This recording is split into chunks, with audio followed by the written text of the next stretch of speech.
Bien, mesdames et messieurs, bonjour et bienvenue.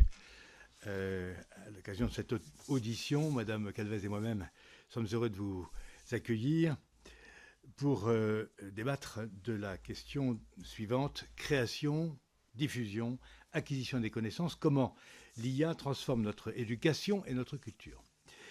Alors aujourd'hui, nous recevons 4 organismes de gestion collective: la SACEM, la CACD, l'ADAGP, vous m'expliquez ce que ça veut dire, et l'ADAMI. Et nous vous remercions d'avoir accepté notre invitation. Donc, l'éruption de l'IA générative dans le domaine de la culture et de la création suscite de nombreuses craintes et de nombreuses interrogations. Elle nous conduit à nous poser des questions que nous ne posions pas il y a encore quelques années. En particulier, qu'est-ce qu'une œuvre ? Les données sortantes de l'IA générative peuvent-elles être qualifiées d'œuvres ? La condition d'originalité peut-elle être remplie, et si oui, à quelles conditions ? Ce sont des questions auxquelles nous devons répondre collectivement et qui vous concernent directement, vous qui veillez au respect du droit des artistes. Vous êtes également aux premières loges, si l'on peut dire, pour mesurer l'impact de l'intelligence artificielle sur les métiers de la culture, sur les revenus des artistes. Qu'en est-il aujourd'hui et quelles sont les dynamiques à l'œuvre ? Face à la volonté affichée de certaines grandes entreprises de la tech de développer des productions audiovisuelles 100% ou cinématographiques 100% IA, quelle attitude adopter ? À quoi ressembleront les industries culturelles dans 10 ans ? Votre éclairage nous sera à cet égard très précieux. Se pose également la question du respect du droit d'auteur, ce qui n'est pas une petite problématique pour un pays comme la France. En juillet dernier, la Commission européenne a publié un modèle de résumé des données utilisées à des fins d'entraînement des modèles d'IA à usage général conformément à l'article 53 du règlement européen sur l'IA. La déception du monde de la culture a été très forte. Que préconisez-vous pour assurer un respect plein et entier du droit d'auteur, alors que la concentration lancée en juin dernier entre les ayants droit culturels et les fournisseurs d'IA a échoué. Donc, nous travaillons dans le cadre d'une mission d'information décidée par la commission permanente de la culture et de l'éducation, des affaires culturelles et de l'éducation. Et Mme Calvez, rapporteure, produira d'ici juin un rapport à destination de cette commission et de la représentation nationale. Donc, je vais vous céder la parole par organisme, 5 minutes de propos liminaires par organisme, si vous permettez, de manière à avoir assez de temps pour que Mme Calvez puisse vous poser les innombrables questions qu'elle a préparées pour vous.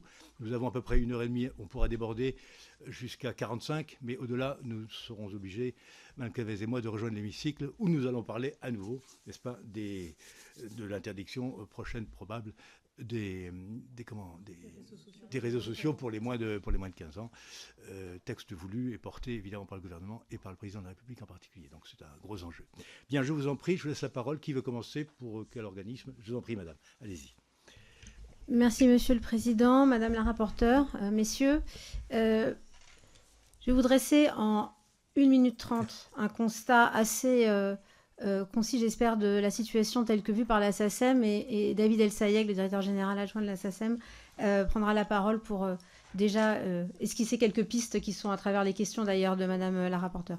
Ce que je veux vous dire, c'est que ici, on se présente devant vous, la Société des auteurs, compositeurs et éditeurs de musique, comme finalement ceux qui, depuis 175 ans, car c'est notre anniversaire cette année, avons toujours eu de cesse de s'adapter aux ruptures technologiques qui étaient rencontrées par les créateurs.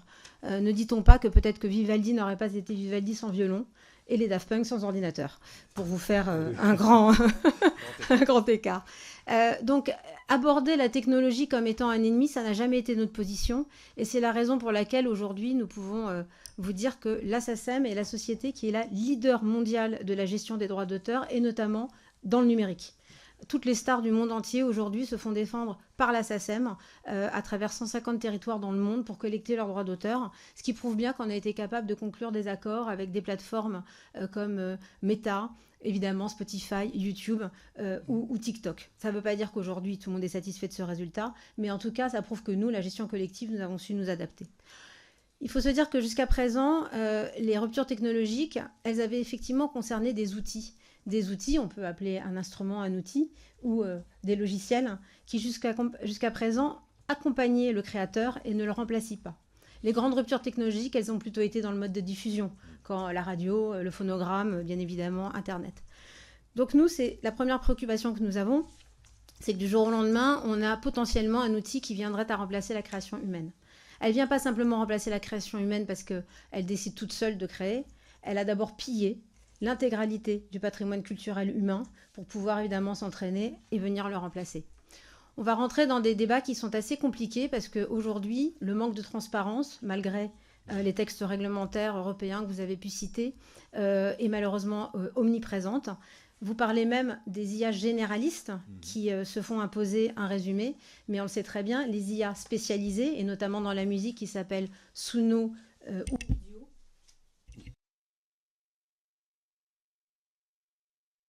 D'accord, je vous en prie. Non, pas déjà. Suno et Udio, notamment, sont Eleven Labs, sont les 3 IA génératives de musique mondiale qui sont aujourd'hui en train de faire énormément de création de ce qu'on appellera des contenus, ce qu'on refuse de les appeler des œuvres. Et vous pouvez, juste pour vous en rendre compte, le fait vous apercevoir qu'aujourd'hui, sur les plateformes, il y a déjà d'énormes succès qui sont provoqués par la diffusion de ces contenus. On a eu l'été dernier The Velvet Sundown, qui ressemblait à du Bing, Crosby Nash. Et puis, dernièrement, et c'est pour ça c'est important de faire le distinguo, la reprise de Papa Outé de Stromae en version Le Royon, si je dois schématiser. Or, on voit bien qu'il y a toute une différence entre quelque chose qui est 100% IA et des covers dans lesquels, à l'intérieur, il y a des œuvres préexistantes qui sont reprises. En tout cas, ce qu'on voit, nous, aujourd'hui, et je vais laisser la parole à David, c'est que déjà, il y a des effets. Nous avions fait un sondage et une grande étude avec la GEMA, notre société sœur allemande, qui déjà laissait à penser qu'il y aurait à terme 30% de perte de droits d'auteur. Ça ne veut pas dire que tout le monde va perdre 30%, c'est que certains vont être frappés de plein fouet, et notamment ces créateurs que vous ne connaissez pas, qui sont souvent ceux de l'ombre, parce que l'artiste-interprète qui a sa base fan, que ce soit Maître Gims ou Taylor Swift, j'ai pas tellement de crainte sur leur avenir. Mais en revanche, il y a kyrielle de créateurs qui sont effectivement derrière, et qui sont d'ailleurs souvent les créateurs qu'on ne connaît pas, qui ne sont pas les interprètes. Aujourd'hui, on voit une dilution d'ores et déjà sur certaines plateformes telles que Spotify, YouTube, et Deezer. On en reviendra plus particulièrement sur Deezer, qui essaye quand même d'être le bon élève. On voit déjà certains lieux publics qui nous expliquent en sonorisation qu'ils ont mis de l'IA. Donc oui, on voit déjà des écueils sur cette utilisation finalement d'une technologie qui vient remplacer, mais presque gracieusement, puisque si ça valait la même chose que les droits d'auteur, peut-être qu'il n'y aurait pas d'intérêt, mais comme aujourd'hui on offre quasiment gracieusement la possibilité aux consommateurs et aux professionnels d'utiliser cette technologie, ils le font, et ça risque donc de malheureusement s'amplifier ces prochaines années, et c'est la raison pour laquelle à la SACEM, d'ores et déjà, nous avons commencé à travailler sur différentes pistes. Je vais essayer, Monsieur le Président, Madame le rapporteur, de compléter. On a bien aussi regardé les questions, et en guise de brève introduction, j'aimerais dire que votre document, votre questionnaire très complet, très intéressant, aborde 3 problématiques fondamentales. La première a trait à l'auteur, à l'heure des contenus synthétiques, et comment appréhender la notion d'auteur justement face à l'IA générative, et j'y reviendrai très brièvement. La deuxième traite de la problématique de l'entraînement des outils d'intelligence artificielle. Comment recréer un marché des licences et un système d'équité visant à rémunérer les créateurs. Et enfin, la troisième problématique que vous évoquez au travers de vos nombreuses questions, c'est la nécessité d'informer le public et de lutter contre ce qu'on appelle la dilution. Alors, très brièvement, et on reviendra après dans le détail, sur le premier point, la position de la SACEM, elle est très claire. C'est le code de la propriété intellectuelle, et rien que le code de la propriété intellectuelle qui explique que pour qu'il y ait une œuvre, il faut qu'il y ait une personne physique qui ait contribué de manière artistique et originale à la création d'un contenu. Et c'est vrai que les contenus synthétiques sont à cet égard empreints d'une certaine ambiguïté, parce que vous pouvez être un créateur et utiliser l'IA comme un outil, et donc faire part de votre rapport artistique et bien évidemment vous savoir reconnaître une protection, ou vous pouvez utiliser l'IA de manière très générique, générer des contenus, j'utilise bien le terme contenu parce que ce ne sont pas des œuvres s'apparentant à des œuvres de l'esprit, en tout cas répondant à certaines fonctionnalités des œuvres de l'esprit, et ne pas avoir fait preuve d'activité créatrice. Et donc la distinction est entre l'outil où si l'IA prend le pas sur l'être humain, on n'est pas en phase de contenu et on ne souhaite pas changer cette règle. Cette règle, elle est reconnue en droit français.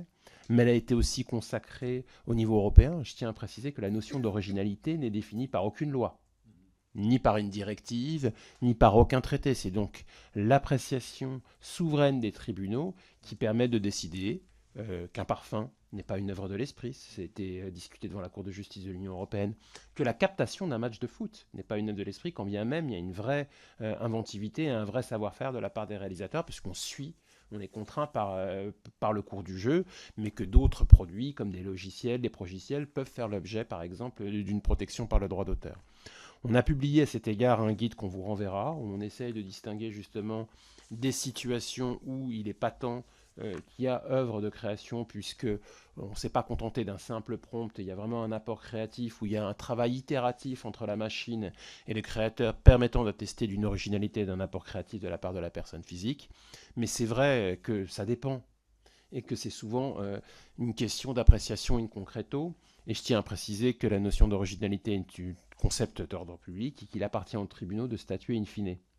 La SACEM peut demander, quand elle a des doutes, et c'est prévu dans son règlement général, les conditions qui ont permis la création de contenu, et on a déjà stoppé des dépôts massifs d'œuvres qui étaient apparemment générées par intelligence artificielle parce qu'on était face à une personne qui en moins d'1 an avait déposé 200 000 œuvres, voilà, Et pardon. Mais même à 23 000, on se serait réveillé. Jean-Jacques Goldman en a fait 900 dans toute sa carrière. Donc voilà. En un an, ça a été Mais ce problème doit être traité. Il a été traité d'ailleurs par l'Assemblée nationale. Je me permettrai de renvoyer à l'excellent rapport de la Commission des affaires européennes sur le sujet qui abordait déjà ces questions, mais aussi à la mission d'information du Sénat sur intelligence artificielle et culture, où les grands principes ont été très clairement énoncés.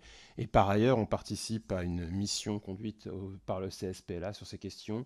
On pourra vous adresser à titre d'information les réponses que nous avons formulées sur la question du rôle du créateur. Mais un créateur, la création, les œuvres de l'esprit, ce sont des personnes physiques qui font acte de création, si je dois résumer.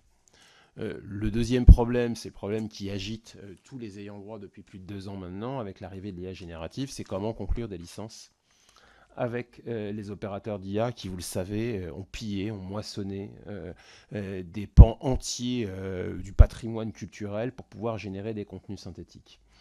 Il est très clair aujourd'hui, comme l'a souligné Cécile, que le cadre européen n'est pas satisfaisant pour 2 raisons.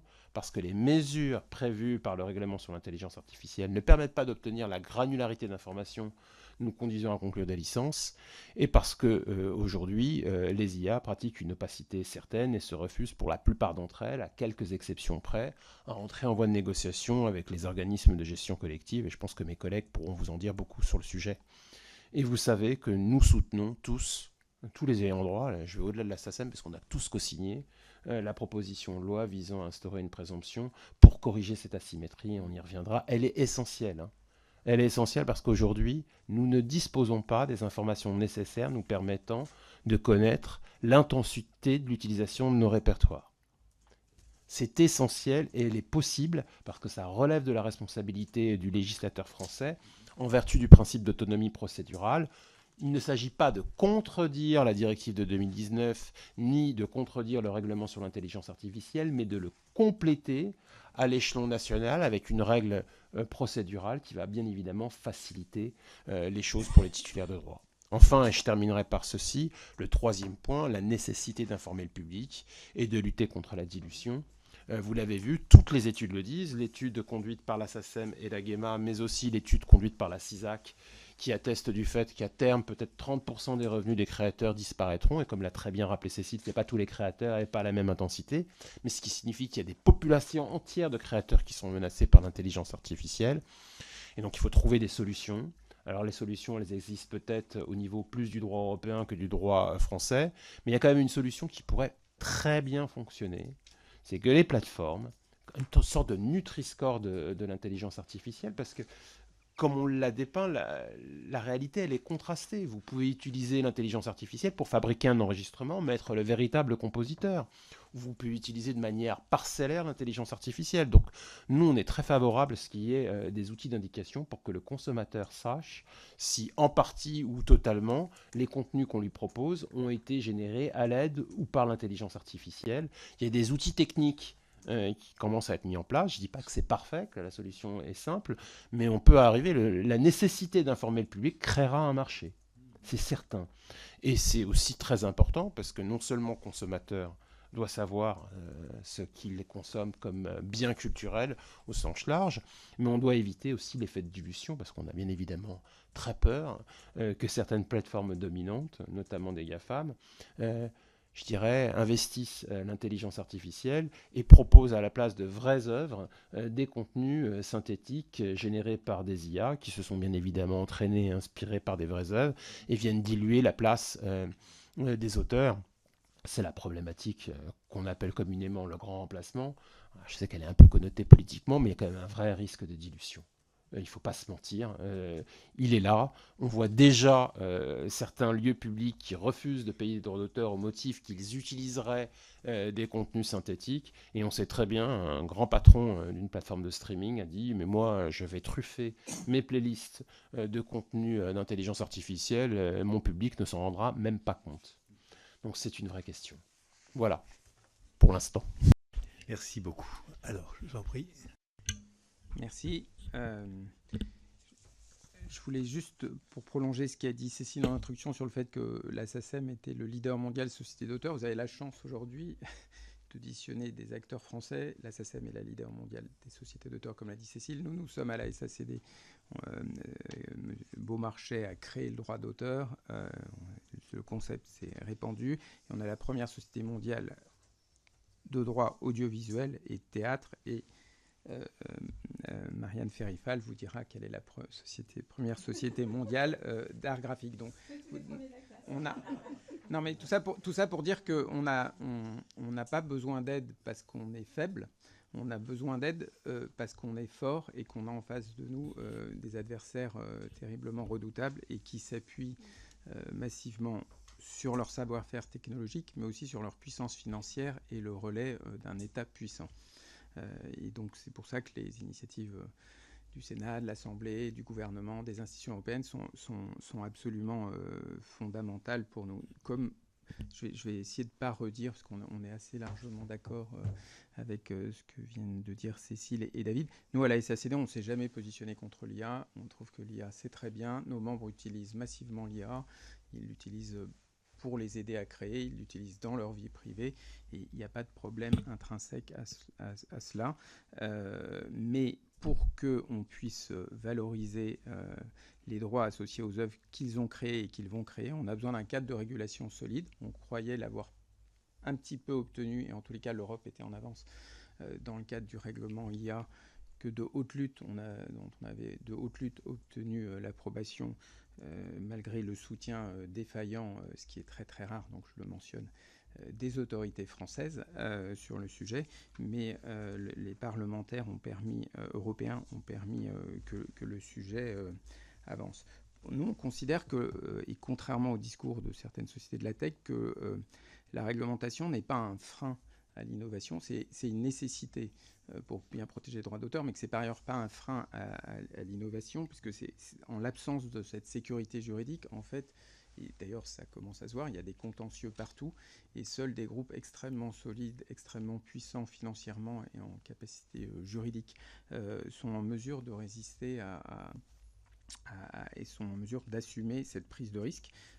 Et donc le fait de construire un cadre juridique adéquat nous paraît nécessaire. Comme la SACEM, on soutient la proposition de loi déposée par vos collègues du Sénat. On est particulièrement heureux qu'elle résulte d'un travail et qu'elle ait été déposée de manière transpartisane, parce qu'on considère que ce n'est pas un sujet clivant politiquement. Et on se réjouit que dans les amendements en cours de discussion au Parlement européen sur le rapport Voss, il y a des traces de cette idée qui se retrouvent selon des termes à peu près voisins. Et d'ailleurs, le député allemand Axel Voss a toujours dit que de son point de vue, l'opt-out tel qu'il avait été discuté au moment de la directive droit d'auteur n'avait pas vocation à s'appliquer à l'IAG, même si c'est un sujet sur lequel il y a des désaccords juridiques et qui ne pourraient être tranchés que par le juge, mais c'est un aspect important pour nous. Nous, ce débat, désolé d'utiliser des terminologies anglo-saxonnes, mais opt-in, opt-out, on a, comme tout le monde ici, indiqué et notifié aux sociétés d'IA qu'on mettait en œuvre l'opt-out pour nos œuvres. Nous, ce qu'on souhaite, on le fait à des fins de protection juridique. Ce qu'on souhaite, c'est rentrer dans des logiques d'opt-in. Notre force à tous, c'est qu'on représente un pan entier de la création et qu'on peut offrir, moyennant une licence avec chacun d'entre nous, un droit d'usage et d'entraînement très très libre, avec deux contreparties essentielles, c'est une autorisation préalable et le paiement d'un prix. Et sur ce sujet, tout le discours qui consiste à dire que les demandes de régulation ou les demandes de licence sont des freins à l'innovation, c'est des propos qui sont totalement erronés. C'est juste une discussion sur le partage des profits futurs des activités d'IA, mais en aucun cas un frein à l'innovation. Nous, on s'est préparé depuis plusieurs années sur le plan juridique à l'arrivée de l'IA, dans les contrats qu'on signe avec France Télévisions, Netflix, enfin, et toutes les sociétés françaises ou étrangères avec qui on signe des contrats généraux, on a inclus des clauses d'IA, et donc la licence qu'on accorde dans le cadre de ces contrats généraux ne vaut pas autorisation pour entraînement au titre de l'IA, et on a aussi conforté, c'était déjà le cas, mais on a voulu que ça soit très très explicite, et notamment pour nos membres, nos auteurs qui ne sont pas des spécialistes des questions juridiques, on a précisé nos statuts pour dire qu'explicitement nos auteurs, en nous confiant la gestion de leurs œuvres, nous donnent le droit de négocier en leur nom un usage en vue de l'IA. Alors, dernier élément, donc ça c'est sur la question opt-in, opt-out. On a comme, en tout cas, à la SACD, ça fait plus de 2 ans qu'on essaye d'entrer en relation avec les grandes sociétés d'IA. On a essayé tout seul, on n'y est pas arrivé. On a essayé avec nos collègues de la SCAM, on n'y est pas plus arrivé, sauf une exception, qui est on a un contrat d'IA qui a été signé avec une société qui s'appelle Genario, et qui est une IA spécialisée qui s'appuie sur des IA générales pour offrir un outil de travail pour les scénaristes. Donc, à l'exception de cette société que je devais quand même mentionner, c'est pas qu'on ne trouve pas d'accord avec les sociétés d'IA, c'est qu'on n'a aucune discussion en cours, et la mission qui avait été mise en place par le ministère de la Culture était une bonne idée si elle avait pu déboucher sur quelque chose, mais et malgré l'investissement fort des deux conciliateurs, elle n'a pas permis de débloquer ce sujet. Nous, sur l'IA, on souhaite que la politique et les décisions des pouvoirs publics protègent les auteurs. Alors, on a déjà essayé, nous, de mettre en place un cadre. On a signé des accords cadres entre les syndicats de producteurs pour lesquels travaillent nos auteurs et les auteurs qui précisent les engagements réciproques des auteurs et des producteurs. Et le principe, c'est qu'un producteur audiovisuel ou de cinéma ou d'animation ne peut pas imposer à un auteur le recours à une IA. Et de manière symétrique, un auteur qui utiliserait l'IA doit le dévoiler à son producteur et expliquer dans quel contexte il l'utilise, parce que lui-même doit être en mesure de s'engager contractuellement vis-à-vis des chaînes, des plateformes, pour leur dire que l'œuvre qu'il leur vend est une œuvre protégée et non pas une œuvre non protégeable. Il y a un deuxième enjeu sur la protection des auteurs, c'est sur la problématique de l'emploi. Et on pense que, alors c'est un propos propre au répertoire de la SACD assez largement, mais l'audiovisuel, le cinéma, l'animation ont la chance de s'insérer dans un cadre institutionnel où le CNC joue un grand rôle, où il y a des tas de mécanismes d'aide publique qui font que des films qui ne trouveraient pas leur équilibre financier peuvent se faire grâce à des subventions publiques ou des engagements de subventions publiques ou des crédits d'impôt.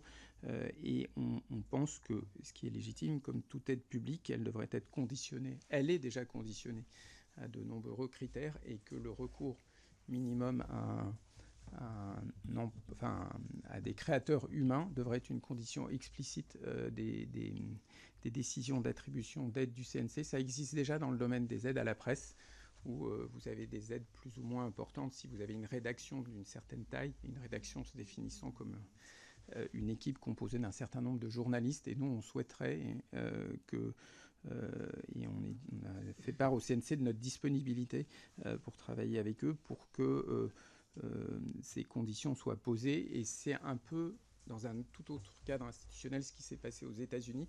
Vous vous rappelez qu'il y a eu une grève très dure entre les guildes des réalisateurs et des scénaristes. Et le point de sortie, il y avait deux objets à la négociation. Le premier, c'était une augmentation de la rémunération des auteurs. Là-dessus, ils ont très largement pas obtenu ce qu'ils souhaitaient. Et le deuxième, c'était sur l'IA. Ils souhaitaient avoir la garantie qu'il y aurait toujours autant de scénaristes ou de réalisateurs qui seraient recrutés par les sociétés de production américaines. Et là-dessus, au contraire, c'est un accord très détaillé, mais il y a une structure des différents contributeurs aux différentes formes de création. Et donc, pour la durée de l'accord qui a été signé aux États-Unis, l'IA, je ne dis pas que les sociétés de production et les auteurs américains ne recourent pas à l'IA, mais en tous les cas, il y a toujours autant de scénaristes et de réalisateurs qu'avant l'émergence de l'IA. Et il nous semble que dans le cadre institutionnel français, avec le rôle du CNC, via cet outil du conditionnement des aides d'État, ça serait une manière importante pour préserver l'emploi, d'autant plus que nos créateurs, enfin certains connaissent le succès d'emblée, et voilà, mais beaucoup commencent par des œuvres, de participer à la création d'œuvres sur lesquelles la valeur ajoutée créative est plus ou moins importante, et à leur formation. C'est comme dans les cabinets d'avocats, où vous commenciez à faire du travail sur la jurisprudence et où aujourd'hui l'IA peut faire ça très bien. Ça contribue aussi à leur formation, et même si nos auteurs recourent à l'IA, c'est important. Dernier point, et vous avez posé la question, mais c'est exactement la distinction terminologique que Cécile et David ont prise, mais une œuvre, enfin quelque chose qui est créé uniquement par l'IA, c'est pas une œuvre, c'est un contenu, et c'est pas protégeable. Et sur les diffuseurs auprès desquels on a des contrats, en fait, ça veut dire que si TF1 ou Netflix offrait à ses abonnés ou à ses téléspectateurs une œuvre entièrement créée par l'IA, ça veut dire qu'immédiatement, n'importe qui d'autre, cette œuvre n'étant pas protégeable, sera en mesure de l'incorporer à son offre. Donc notre écosystème, et on est tout aussi inquiet que la SSM par l'évolution de l'IA. Je pense que sur les plateformes payantes ou les grandes offres gratuites, à court terme, il y a moins, à ma connaissance, ou pas, de contenu purement créé par l'IA. Mais par ailleurs, comme toutes les sociétés ici présentes, l'IA est aussi une ressource pour améliorer notre gestion.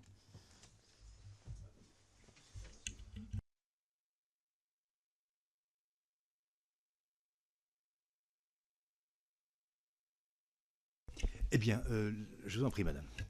Merci beaucoup, Monsieur le Président, Madame la rapporteure. Donc la DAGP est ici la troisième des sociétés d'auteurs dédiées à la gestion des droits d'auteur dans le secteur des arts visuels, qui regroupe 40 disciplines qui vont des beaux-arts à l'illustration, en passant par la photographie, le design, l'architecture, l'art urbain, etc. Donc c'est vraiment le domaine de l'image, alors pas l'image animée, mais l'image que certains qualifient de fixe. Et je dois dire qu'en matière d'IA générative, le sujet n'est pas le même selon ces disciplines, selon que l'on est artiste plasticien. Les IA génératives sont des outils formidables pour essayer d'aller un petit peu plus loin encore dans la réflexion artistique. D'ailleurs, de tout temps, les artistes plasticiens se sont depuis fort longtemps emparés des outils technologiques pour pousser toujours plus loin la recherche artistique et les formes. Le sujet est tout autre dans le domaine de l'illustration ou de la photographie, parce qu'il y a un effet de substitution des contenus générés qu'il n'y a pas dans les arts plastiques, où les uns les autres, nous continuerons à aller voir des expositions de tel artiste, même s'il crée avec l'IA, à acheter ses œuvres, etc. Alors qu'en matière de photographie ou en matière d'illustration, eh bien oui, une fois que, plutôt que de recourir à un artiste vivant ou de réutiliser une œuvre qui a été créée par un artiste vivant, eh bien on va créer en un claquement de doigts et pour quasiment 0 € une affiche ou ce qui ressemble à une photographie. Eh bien le mal est fait. C'est en fait un auteur qui a perdu une commande et qui donc a perdu un des revenus essentiels qui lui permettent de continuer à créer, parce que, on le sait très souvent, les démarches artistiques ne sont pas très rémunératrices et c'est plutôt la commande qui permet aux auteurs de vivre et d'avoir à côté des démarches artistiques qui, elles, apportent beaucoup à l'humanité. D'ailleurs, cet effet-là, je vous ai apporté un exemplaire de l'observatoire que nous avons mené en 2024. Il est un petit peu ancien dorénavant, puisqu'il a maintenant 1 an et demi, où, avec la Société des gens de lettres, pour le domaine de l'écrit, nous avons interrogé nos membres sur les effets qu'ils ressentaient d'ores et déjà de l'irruption des IA génératives.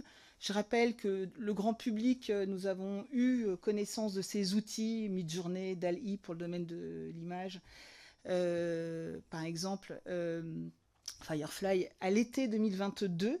Donc on avait à l'époque de notre enquête déjà 2 ans de recul. Et alors que démontre cette enquête? Que les artistes ne sont pas du tout technophobes, comme le disaient mes collègues, puisque 40% des 1600 répondants nous ont dit qu'ils avaient déjà testé et pratiqué les IA génératives, donc qu'ils s'en sont emparés. C'est la même proportion que le sondage qui avait demandé aux 18-25 ans s'ils avaient utilisé l'IA générative. Mais pour nous, toute génération compris d'artistes, les artistes sont très, très audacieux, très curieux. Et donc, ils avaient testé, et néanmoins, plus de 60% d'entre eux disaient leur inquiétude. Et on se rend compte que les effets étaient déjà ressentis. Je vous passerai cet observatoire très, très complet. En termes de perte de contrats, plus de commandes, en termes de demandes par les clients d'aller toujours plus vite, d'être moins payés, puisque comme les auteurs, entre guillemets, vont utiliser des logiciels d'IA, vous allez nous faire en 2 jours ce que vous faisiez avant en 2 semaines, et puis on vous paiera 1 500 € plutôt que 3 000. En termes aussi de demande de multiplicité de projets pour pouvoir brasser. Enfin voilà, en tout cas en termes de conditions de travail et de rémunération, déjà à l'époque, on est à l'été 2024, les effets se faisaient très durement sentir, encore une fois, plutôt côté photographe et illustrateur pour les invisuels, et côté bien sûr traducteur, je ne vous apprends rien, du côté du texte. Alors, au même titre que les artistes et comme mes collègues, la DSGP, en tant que société de gestion collective, là aussi, appréhende l'évolution technologique comme il se doit, c'est-à-dire en souhaitant pouvoir en prendre le bon et éviter le pire à nos auteurs et à la société d'une façon générale. Nous avons, nous aussi, des contrats avec les grandes sociétés technologiques que vous mentionniez, avec Google, avec Meta, avec la complicité de la SACD, avec les grandes plateformes de streaming aussi audiovisuel ou de partage de contenu. Ça représente 20% des droits à la DSGP aujourd'hui, c'est ce numérique. Mais néanmoins, là, au-delà d'un outil de création qui permet d'aller encore plus loin dans les beaux-arts, on voit cette lame de fond qui quand même déstabilise, et je rejoindrai tout à fait ce qui a été dit avant, tout le secteur de la création. Et ce qui est le plus inquiétant, c'est qu'il va falloir lutter contre la tendance naturelle chez nous tous à recourir à ces outils d'IA qui font gagner un temps colossal et qui évitent des paiements, enfin voilà, qui diminuent les charges. Et c'est peut-être là où les régulations vont avoir le besoin d'être vraiment astucieuses. Elles seront multifactorielles. Le renforcement du droit d'auteur, oui, mais pas que. Je reprendrai des idées qui ont déjà été évoquées. Moi, je voudrais juste illustrer un propos qui nous avait tous quand même étonnés et fortement inquiétés. à l'occasion du Parlement de la photographie en juin 2024, où l'agence de communication très importante, que vous connaissez tous, BETC, très créative, avait publiquement dit que pour les besoins d'une publicité pour un annonceur, qui n'est pas un petit annonceur puisque c'est carte noire, eh bien, tous les visuels de publicité qu'on voyait dans le métro, qu'on voyait dans les magazines, où on voyait des riants paysages du Costa Rica, parce que c'était la gamme écolo bio de carte noire, forcément ça donnait envie. Eh bien, tout ça avait été fait aux magasins généraux en quelques heures par les équipes de BETC, sans recours à un photographe, parce que BETC, dans le cadre de cette publicité, n'avait ni temps ni d'argent. Et lorsque, en matière de publicité, c'est bien un secteur où il y a du temps et de l'argent, c'est là. De façon très sincère, on a l'impression de ne pas avoir de temps et d'argent et qu'il faut donc se priver du recours à des vrais auteurs, des vrais photographes qui vont prendre la sensibilité du lieu pour essayer de vendre le produit. Ça pose un vrai problème parce que force est de constater qu'aujourd'hui dans la publicité, on le voit, ça se voit encore, la plupart des visuels aujourd'hui recourent à l'IA générative. Du coup, les photographes, les illustrateurs ne peuvent plus en vivre. Du coup, ils se reportent sur d'autres secteurs. Il y a un effet domino dans la création qui est extrêmement préjudiciable. La difficulté à laquelle on est confronté, c'est que ces effets-là risquent d'avoir des répercussions au long terme. Il y a énormément d'auteurs qui aujourd'hui, alors il n'y a pas que le sujet de l'IA, mais c'est vraiment un petit peu le coup de grâce après d'autres facteurs comme la surproduction, comme tout un tas de facteurs qui posent un grand problème au secteur de la création. Et que si la régulation n'intervient pas vite, les effets, dévastateurs, vont être à long terme. On aura du mal, une fois que beaucoup d'artistes auront quitté ce métier-là, une fois que, comme le disait Françoise Petrovitch, les IA génératives, les habitudes auront été prises de recourir aux IA génératives et que tout ça va vraiment abaisser l'exigence du regard, eh bien, on aura beaucoup de mal à repartir dans le soutien à la création. On pense, comme la SACEM, et on rejoint tout à fait dans les régulations ce qui a été proposé par les sénatrices et sénateurs concernant la présomption d'utilisation. C'est absolument fondamental.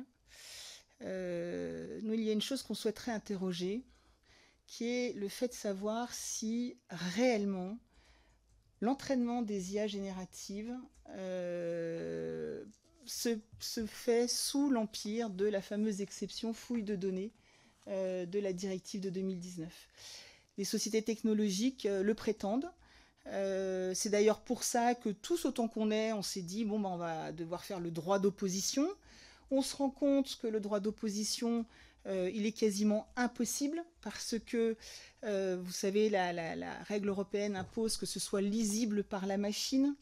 Mais ça veut dire que chaque fichier comportant une œuvre protégée doit comporter le norobot.ai, voilà, ce qui est absolument impossible puisque énormément d'œuvres protégées, toutes les œuvres protégées, surtout dans le secteur de l'image, sont accessibles sur Internet et ont d'ores et déjà moissonné. Je rappelle juste la temporalité, puisque cette exception qui permet la fouille de données a été intégrée en droit français à l'été 2021 et qu'on a connu l'existence des IA génératives à l'été 2022. Donc, si l'exception fouille de données est applicable, ils ont eu plus d'1 an pour tout ratisser. Et d'ailleurs, de toute façon, ils continuent, puisque dans le cadre des échanges qu'on a eus avec ces opérateurs-là, ils nous ont dit, tant qu'on n'a pas le norobot.txt dans le fichier, on continuera à tout récupérer. Très bien, mais est-ce qu'on ne s'est pas fait conduire dans une direction qui, en fait, est plus que délétère, à savoir que peut-être que la fouille de données ne s'applique pas aux IA génératives. Il y a un principe général du droit, je pense que David va avoir les oreilles qui vont lui... Mais pardon, je ne vais pas être dans de la technicité juridique, mais il y a un principe général du droit qui s'appelle le test en 3 étapes, et qui, grosso modo, dit lorsque une exception au droit d'auteur cause un préjudice injustifié aux intérêts légitimes des auteurs, qu'il entrave l'exploitation normale des œuvres, à ce moment-là, cette exception doit être réduite. On ne peut pas créer une exception qui accable et qui comme ça, met à mal toute la propriété intellectuelle. C'est un tout petit peu quand même ce qui se passe en matière d'IA générative. Et nous, on pense aussi, en accord avec nos collègues, on y réfléchit tous ensemble, parce que je le dis de façon très simple, mais c'est bien sûr bien plus complexe que ça, qu'il y a là peut-être une carte à jouer, c'est réfléchi au sein du CSPLA, en plus et à l'appui de la présomption d'utilisation pour les négos et pour les actions judiciaires, qui permettrait peut-être de ne pas donner à cette exception européenne le droit, le permis de tuer, j'ai envie de dire, et de se goinfrer de toutes les œuvres protégées pour remplacer les auteurs, celles et ceux qui le font. Voilà. Globalement, il y aura de toute façon des solutions forcément multifactorielles, comme je le disais, sur le droit d'auteur, bien sûr, pour redonner aux auteurs la capacité d'autoriser ou d'interdire et d'être rémunérés s'ils le souhaitent. La traçabilité, on l'a évoqué, il faut que le regardeur sache ce qu'il voit. D'ailleurs, en matière d'image, les opérateurs, les grandes sociétés technologiques ont créé un consortium qui s'appelle le C2PA, le C2PA avec mon accent anglais, où il y a tout le monde, hein. Il y a Adobe, il y a Meta, il y a Google, il y a pas mal de monde, et qui en fait est basé sur ce qu'ils appellent des credentials, en fait c'est des métadonnées qui permettent de quantifier même, un peu comme le Nutri-Score qui était évoqué tout à l'heure et qui est une métaphore que j'aime beaucoup, si l'IA, enfin si l'image que l'on voit a été en tout ou partie faite avec de l'IA. Dans le domaine de l'image, on connaît bien le sujet. Vous savez, quand il y a eu des problèmes de retouche photo où on voyait des mannequins faméliques et que les jeunes filles ensuite, pour s'identifier, avaient des comportements alimentaires problématiques, eh bien, dorénavant, en matière de publicité, il faut mettre retouché avec Photoshop. Ce que vous regardez n'est pas le corps d'une vraie femme. N'essayez pas de vous assimiler à ça. Eh bien, je pense qu'en matière de droit à l'information, en matière aussi d'illustration, ce genre de choses doit être indiqué. Et puis, je prononcerai moi aussi un mot qui, pour certains, est encore un gros mot, mais qui a fait ses preuves dans d'autres secteurs, qui est le mot de quota. Parce qu'effectivement, il faut aussi que dans un certain nombre de secteurs, surtout ceux qui sont particulièrement aidés par des fonds publics, on puisse imaginer que la création humaine puisse avoir un minimum de droits d'extension. Voilà, je vous remercie. Merci beaucoup. Une dernière intervention liminaire, la Dami peut-être. Merci Monsieur le Président, Madame la rapporteure. Alors, la DAMI n'est pas la plus grande société d'artistes-interprètes au monde. On est les seuls parmi les OGC présents. Parce que devant nous, il y a les Britanniques et puis les Américains, mais ce sont des sociétés jointes artistes-interprètes-producteurs. Donc nous sommes la première société au monde consacrée uniquement aux artistes-interprètes. Un artiste-interprète, c'est un comédien, un chanteur, un musicien, un danseur. Donc la DAMI est présente autant dans la musique que dans l'audiovisuel. Ou le cinéma.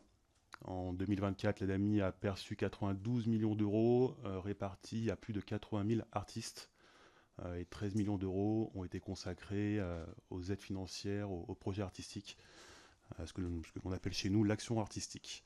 On a 49 accords dans le monde, c'est-à-dire qu'on est présent à l'international, à peu près dans tous les territoires qui bénéficient de droits voisins. Alors beaucoup de choses ont été dites, je ne vais pas tout paraphraser, mais je rejoins certains éléments. Le risque de substitution, de dilution qui a été évoqué notamment par la SACEM, le risque sur l'emploi des artistes-interprètes, Patrick l'a évoqué, et puis également les réserves sur l'exception TDM et l'opt-out, qui effectivement, on en fait tous le constat, ne fonctionne pas bien et pose un certain nombre de questions. Les artistes-interprètes sont concernés par l'IA à deux niveaux. Alors, à l'instar des auteurs, évidemment, en ce qui concerne l'entraînement, la phase d'entraînement. C'est-à-dire que quand une œuvre musicale ou audiovisuelle est moissonnée, en fait, c'est l'interprétation de l'œuvre qui est spoliée, qui est captée. Parce qu'il y a toujours cette interface entre les auteurs et le public, et donc les systèmes d'IA. Et cette interface, elle est incarnée par les artistes-interprètes. La DAMI, en mars 2025, a prononcé un opt-out au nom de ces 50 000 artistes associés. Alors, sans surprise, ça n'a pas beaucoup ému les entreprises d'IA. Nous avons envoyé une 50aine de courriers. Nous avons reçu 5 réponses pour nous dire merci, mais au revoir. Donc, on peut estimer que sur les 50 courriers, aucun n'a reçu de réponse favorable. En tous les cas, aucun n'a reçu d'invitation à discuter. Et les artistes-interprètes sont également concernés à un autre niveau. Et là, c'est une particularité qu'ils ont. Puisque l'IA est capable de reproduire la voix, la gestuelle, le visage d'un artiste-interprète. C'est ce qu'on appelle les éléments de la personnalité d'un artiste ou de tout à chacun. Les cas de spoliation et de reproduction de ces éléments de la personnalité se multiplient. Nous accompagnons un certain nombre d'artistes de très forte notoriété qui voient leur visage, leur voix être utilisés sans autorisation. Donc on les accompagne judiciairement. C'est un long processus extrêmement complexe, très cher, parce que la réglementation aujourd'hui protège mal cette utilisation de ces éléments de la personnalité. Donc on est obligé de s'arranger avec ce qui existe, de s'accrocher avec la loi actuelle pour essayer de les défendre. La solution pour nous, pour mieux protéger ces artistes, ce serait que ces éléments de la personnalité soient partie intégrante de l'interprétation. Quand on choisit un artiste plutôt qu'un autre, c'est aussi par sa voix, par sa gestuelle, par son visage. Johnny Hallyday n'est pas Patrick Bruel. Voilà, telle actrice n'est pas une autre. Donc c'est ce qui fonde vraiment l'interprétation, le talent d'un artiste. Et la solution juridique pour nous, pour faciliter cette protection, pour accompagner les artistes, ce serait que ces éléments de la personnalité fassent partie de l'interprétation. C'est-à-dire que soit couverts par les droits voisins, au même titre que la fixation d'une prestation, comme c'est le cas aujourd'hui. Je parlais tout à l'heure du risque de substitution. C'est quelque chose que l'on voit dès aujourd'hui. C'est le cas notamment des artistes de doublage. Nous sommes quotidiennement en contact avec eux et ils souffrent véritablement. C'est-à-dire que c'est les contrats aujourd'hui qui s'annulent. C'est une raréfaction de l'embauche. Des artistes qui pouvaient doubler 20 ou 30 séries, films par an, ils ont 2 fois moins de travail. Tout ce qui est audio-description n'existe quasiment plus. Donc d'ores et déjà, il y a un effet immédiat, extrêmement palpable pour les 15 000 artistes de doublage qui existent aujourd'hui dans le pays. Merci. Madame la rapporteure, vous avez la parole. Merci Monsieur le Président. Merci pour l'ensemble des réponses que vous avez déjà prises. Vous nous avez rappelé que les artistes, les auteurs se sont emparés de l'IA. Ils ne sont pas technophobes, pour reprendre vos mots. Mais vous avez aussi mis en valeur qu'il y avait des répercussions immédiates qui allaient jusqu'au remplacement, jusqu'à la substitution, la perte de rémunération. J'aimerais revenir sur certains points. Alors, on va essayer de tenir la distance. Peut-être 3 moments de questions qui sont un peu les moments de vie de l'intelligence artificielle. L'amont, avec la question de l'entraînement, la question de l'utilisation et ensuite la question de l'aval. Alors, est-ce que l'on fait des œuvres ou est-ce que l'on fait des contenus ? Mais je vous propose qu'on se concentre sur l'amont. Vous l'avez dit, tout a été pillé, tout a été moissonné. La question que je me pose, c'est que donc quel est l'intérêt encore de se battre si tout a été pillé et si on est devant cet état de fait ? Et est-ce que pour vous, est-ce que toute la culture a été pillée ? Est-ce que toute la culture a été utilisée ? On peut distinguer peut-être les phases d'entraînement, les phases d'alignement. Ça, ce sera le premier point sur l'amont. Deuxième chose, vous avez regretté que les licences, c'est difficile de pouvoir rentrer en contact ou même discuter des négociations de licence, 1 par manque de volonté, 2 par manque de transparence. Parfois, c'est un peu la traduction de la même envie. Et donc, vous prenez la possibilité de pouvoir, en droit français, adapter, comme la proposition des sénateurs et sénatrices, l'adoption d'une présomption d'utilisation de ces œuvres par les développeurs d'IA, qui, je le précise, du coup, ce serait à eux de prouver qu'ils ne l'ont pas utilisé. Est-ce que vous pensez et est-ce que vous sentez dès aujourd'hui que le fait de d'avoir déposé cette proposition de loi fait bouger certains acteurs sur leur propension à éventuellement passer à la négociation de licence avant de se retrouver devant de tels contentieux, et est-ce que vous pouvez aussi apprécier d'autres solutions ou d'autres pistes. Je fais référence aux travaux que j'ai faits dans la Commission des affaires européennes, où l'idée complémentaire, puisque la présomption d'utilisation était aussi une recommandation, mais de se dire qu'aujourd'hui, on pourrait instaurer un tiers de confiance qui, d'un côté, pourrait être à l'écoute des ayants droit, des artistes, des auteurs, et recevoir cet opt-out, ce droit de retrait ou ce droit d'opposition, tel que vous l'avez dit. Et ce tiers de confiance recevrait aussi de la part des développeurs d'IA une déclaration de tous les contenus utilisés pour entraîner leur modèle d'IA. Quel frein ou quelle opportunité voyez-vous à cette question?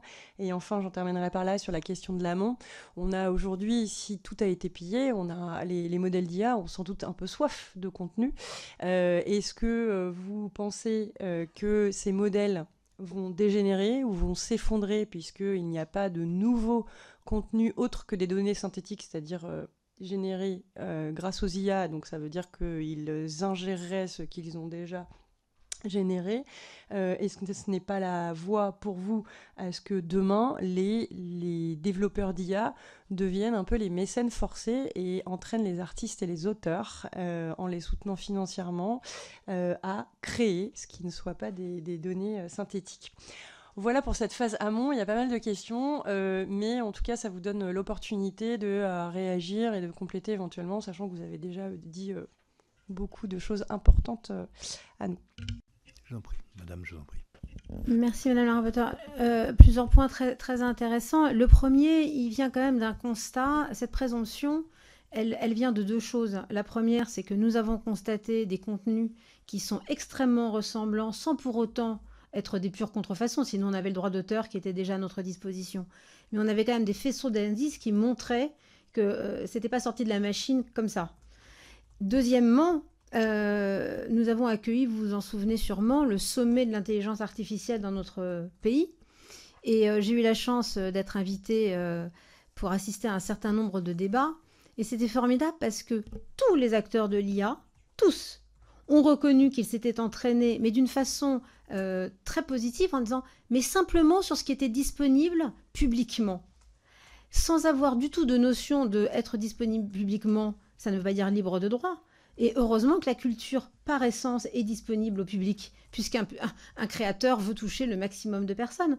Et donc cette confusion, au-delà du fait qu'effectivement, je pense que le texte de 2019 n'avait pas encore imaginé vraiment le développement des IA génératives. C'est pour ça que moi, je fais toujours bien le distinctif entre IA et IA générative. Donc ça, c'est déjà une chose, et que je pense que cette présomption, elle est fondamentale. Quand on parle du opt-out, qu'évidemment la SACEM a exercé immédiatement. On va faire bataille, on l'a envoyé à 350 sociétés, nous. Non, mais parce qu'en fait, dans la musique, il y a tellement de gens qui diffusent de la musique qui peuvent eux-mêmes, à qui on envoie nos droits, qui peuvent eux-mêmes, finalement, peut-être s'en servir à travers de l'IA. Donc, on a préféré notifier non seulement aux sociétés d'IA, mais aussi aux sociétés technologiques qui étaient en rapport avec des sociétés d'IA. Alors, à l'instar de mes petits camarades, on a reçu 5 réponses. Donc, finalement, Benjamin, tu vois, t'étais pas besoin d'en l'envoyer 350. Et évidemment, mais qu'est-ce qui vous dit qu'on s'est entraîné sur vos œuvres? Et en fait, on se rend compte quand vous demandez, madame la rapporteure, si jamais aujourd'hui, l'idée, et on en est vraiment aux prémices quand même de ce projet de loi, cette proposition de loi, est-ce que ça va commencer à amener les gens autour de la table? J'ai quelques doutes déjà parce que les très grands acteurs qui aujourd'hui sont en train de développer leur business ne sont pas français. Ils sont internationaux et donc ils se sentent très protégés en disant pour le moment, il n'y a pas de jurisprudence claire sur le fait que leur outil étant disponible et leur entraînement ayant eu lieu aux États-Unis, est-ce qu'aujourd'hui ils sont responsables? Ça, c'est quelque chose qui n'a pas encore été tranché, qui le sera peut-être en Allemagne d'ailleurs, dans le cadre d'un litige entre la GEMA, qui est la SACEM allemande, et OpenAI. La deuxième chose, c'est qu'aujourd'hui, vous avez pour beaucoup, à part l'ADAMI, des sociétés de création. Et si certaines œuvres chez Marianne sont effectivement lisibles, la musique, elle est constituée d'un enregistrement et d'une œuvre immatérielle, qui est la chanson. Qu'est-ce que j'ai comme outil pour que ça soit readable? C'est-à-dire qu'en fait, on est une œuvre immatérielle. Et donc, là où on a eu des fingerprints, du watermarking, beaucoup de choses qui permettaient de voir si l'œuvre ou pas était avec un opt-out, nous, c'est très compliqué parce qu'en fait, on est lié. La preuve, ce que je vous ai tout à l'heure en introduction, il y a des covers, il y a des multiples reprises tout le temps de notre œuvre. Et d'avoir quelque chose qui serait à chaque fois tagué sur une œuvre nous semble quasiment impensable. D'autant plus qu'aujourd'hui, à la SACEM, on gère déjà plusieurs dizaines de millions d'œuvres. Et donc, je ne vois pas comment est-ce qu'on arriverait à le faire. C'est pour la raison pour laquelle la présomption nous semble très importante et que je ne sais pas, Madame la rapporteure, si l'idée du tiers de confiance pourrait venir malheureusement compenser aujourd'hui les préjudices que nous subissons par le manque de transparence. J'ai quelques doutes. Alors, nous, en tout cas, il est très clair en ce qui concerne aujourd'hui l'IA, qu'effectivement, on voit déjà dans nos dépôts, on l'a dit tout à l'heure, et sur les plateformes, qu'il y a 30% à peu près de nouveaux contenus. Hein. Quand les plateformes vous dites qu'il y a 30% aujourd'hui qui sont déposés, c'est pas 30% disponibles sur la plateforme. C'est dans les nouveaux dépôts quotidiens qu'on voit. Donc on voit que ça se répand à une rapidité très importante, d'autant plus qu'aujourd'hui, le fondateur notamment de Suno l'avait dit dans ses déclarations, il voulait en fait faire bouger la création et offrir à tout le monde le fait de pouvoir être créateur. Donc, je ne vous dis pas que les contenus sont de qualité ou pas, tout ça est très subjectif. Il y a des tubes qui n'étaient peut-être pas automatiquement du niveau de Mozart et de Verdi. Ça n'a pas empêché que ce soit des tubes parce qu'ils ont touché le cœur et l'âme des gens. Nous, on souhaite aujourd'hui effectivement continuer à pouvoir préserver ça. Très sincèrement, si on ne met pas une réglementation en place, je ne vois pas pourquoi est-ce que les plateformes ou les opérateurs d'intelligence artificielle bougeraient, parce que comme l'a dit tout à l'heure David, et j'ai un petit peu abordé, cette dilution profite au business, puisque vous avez face à des contenus qui sont effectivement avec du droit d'auteur et donc une rémunération proportionnelle qui est attachée, des contenus qui sont gratuits et qui donc peuvent venir totalement diluer. Je pense que malheureusement, aujourd'hui, de moins en moins de créateurs, effectivement, vont pouvoir vivre de leur art. C'est déjà très compliqué, vous le savez, notamment le streaming aujourd'hui ne permet pas à un artiste, enfin en tout cas à beaucoup d'artistes, de vivre. Donc heureusement, il y a le live, c'est plein de petites sources différentes qui permettent à un créateur de vivre de son art. Je pense que demain, Madame la rapporteure, ce que vous dites peut tout à fait arriver, qu'au bout d'un moment, il y ait de l'entraînement sur des contenus synthétiques, ce qui fait qu'effectivement, on va venir raréfier au bout d'un moment l'offre culturelle. Je voudrais surtout vous dire quelque chose. Aujourd'hui, je vous parle de plateformes qui sont américaines et qui sont donc avec des algorithmes américains. On n'est pas du tout dans le libre arbitre de la machine. Tout ça est de toute façon complètement manipulé.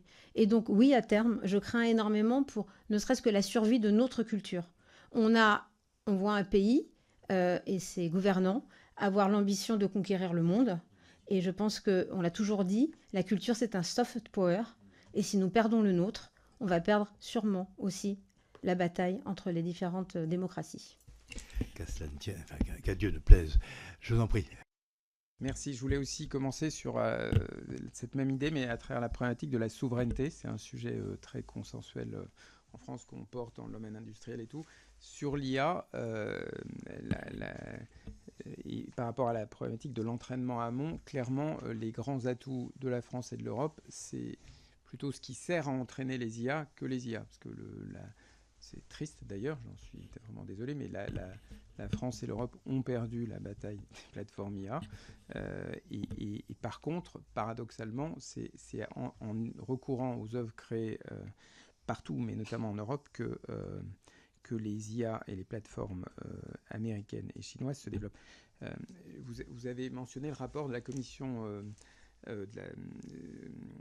affaires européennes sur laquelle c'est évident. Enfin, aujourd'hui, on est à l'Assemblée nationale, mais on considère tous et on est tous très très impliqués dans nos associations européennes. Et il y a un gros enjeu. Et c'est important que l'Assemblée s'exprime dans une perspective européenne. Sur la question que vous avez posée, tout a été pillé, et donc est-ce que c'est pas trop tard? En fait, non. D'abord parce que la PPL, quel que soit, enfin, son contenu et sa rédaction nous conviennent très bien, mais l'effet de signal, alors comme Cécile, je ne pense pas que ça sera, il y aura un avant et un après, mais ça concourt. Nous, on a plus de rendez-vous depuis que la PPL a été déposée. Je ne suis pas très confiant dans le fait que ces rendez-vous seront conclusifs, mais au moins on a des rendez-vous. Peut-être que si le cheminement législatif s'entame, et on espère que ça sera le cas, le pouvoir parlementaire a un impact. Ce que vous faites est très très fortement analysé par ces sociétés.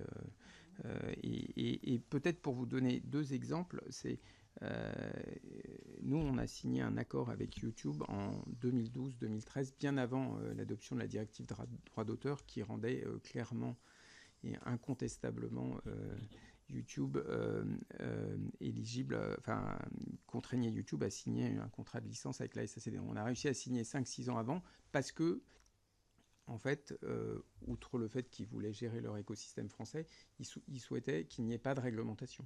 Et donc, pour éviter une réglementation, ces grands acteurs peuvent être conduits à signer des contrats commerciaux pour faire diminuer la pression sur la demande d'une réglementation. Deuxième exemple avec un concurrent de YouTube qui est Meta, qui lui a attendu la transposition de la directive pour ouvrir des discussions avec la SACD pour un contrat de licence. Et ces discussions ont été longues, elles ont été conclusives, mais 2-3 ans plus tard, et on est remonté dans le temps, et le contrat a pris... la période couverte commençait 3 ans avant. Donc en fait, la question de savoir si les vidéos ont été déjà pillées ou pas n'altère pas l'intérêt de cette proposition. Je pense que personne ici peut vous répondre à votre question qui est de savoir est-ce que tout a déjà été pillé, puisque justement on n'a pas la moindre visibilité. Ce qu'on sait, c'est que ça a été massivement pillé dans chacun des répertoires qu'on représente.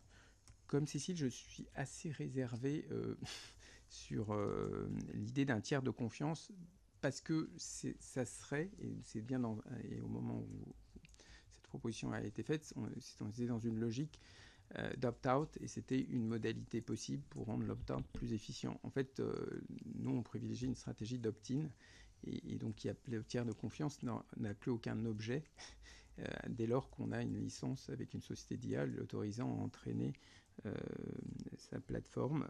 Et j'ai peur que ça, c'est le principe, et sur les modalités d'application, ça serait extrêmement complexe, parce que finalement, tous les points, le fait que ça doit être lisible par une machine et tout, parce que le tiers de confiance, même si c'est incarné à travers une institution, quelle qu'elle soit, devrait recourir à des technologies pas très différentes de celles qu'on nous oppose aujourd'hui.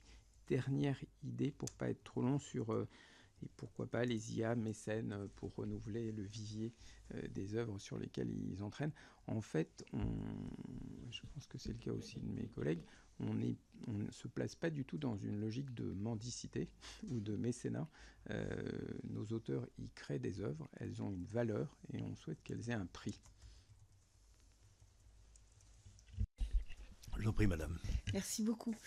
Donc pour reprendre l'enchaînement des questions, l'intérêt de se battre. Alors d'abord, la deuxième question était est-ce que toute la culture a été pillée? En tout cas, nous, concernant nos images, de ce que l'on en voit, quasiment tout est en ligne, réseaux sociaux, sites internet, blogs. Donc on estime que oui, depuis les premières peintures pariétales jusqu'à 2021, 2022, tout a été moissonné, et tout continue de l'être. Mais néanmoins, ça vaut le coup de se battre pour changer la réglementation parce que, en fait, ces logiciels d'IA générative, périodiquement, se réentraînent et récupèrent les éléments et se réentraînent. En fait, vous savez, c'est les versionnages ChatGPT 3, 4, etc. Donc pour eux, c'est un énorme investissement, du temps de calcul serveur, des choses comme ça. Mais oui, ils rebrassent tout pour à nouveau réentraîner avec des nouvelles métadonnées, parce qu'en fait, eux, ce qui est important quand même, c'est aussi de pouvoir lier les œuvres aux métadonnées pour pouvoir du coup les mettre en relation avec les prompts de leurs utilisateurs. Donc ils ont besoin de rafraîchir périodiquement les choses, et donc ils sont tout à fait à même, du coup, si jamais on devait leur imposer de négocier ou de ne pas utiliser, d'arrêter d'utiliser, et tant pis pour eux, à un moment ou un autre, la question se pose de savoir, parce que forcément, le conditionnement du droit d'auteur, c'est autorisation et rémunération. Et s'il n'y a pas de rémunération, eh bien, ils ne doivent pas utiliser. Et là, bien évidemment, ça ne sera pas possible.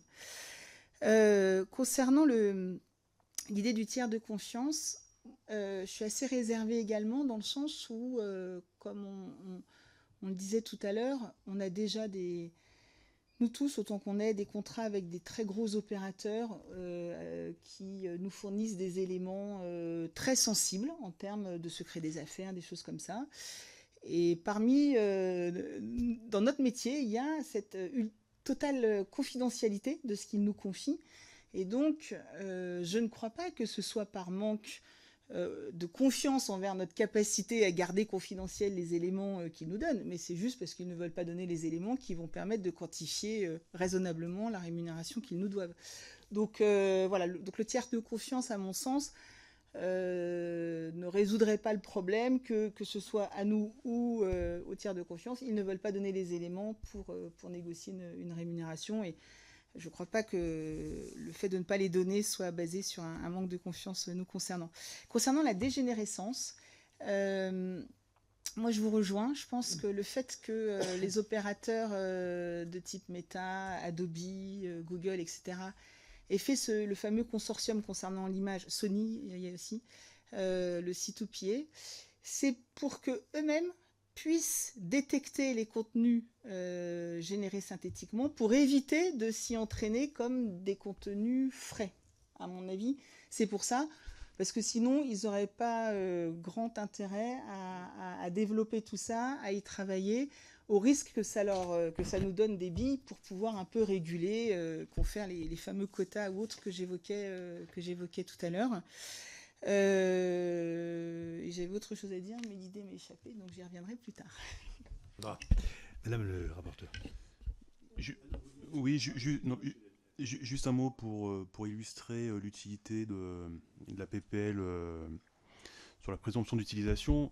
Je vous parlais que l'on accompagnait des artistes de notoriété. On a un comédien extrêmement connu qui est venu nous voir en nous disant ma voix est utilisée dans des vidéos YouTube, des vidéos de développement personnel, des vidéos qui font des milliers de vues.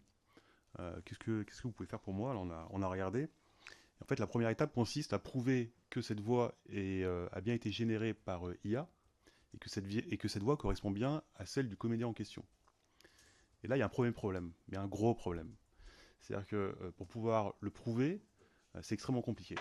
Donc on a fait appel à une start-up, ça nous a coûté 12 000 €, une start-up spécialisée en reconnaissance vocale, et qui nous a dit, alors après avoir beaucoup travaillé, 12 000 €, alors on en est presque sûr à 70%.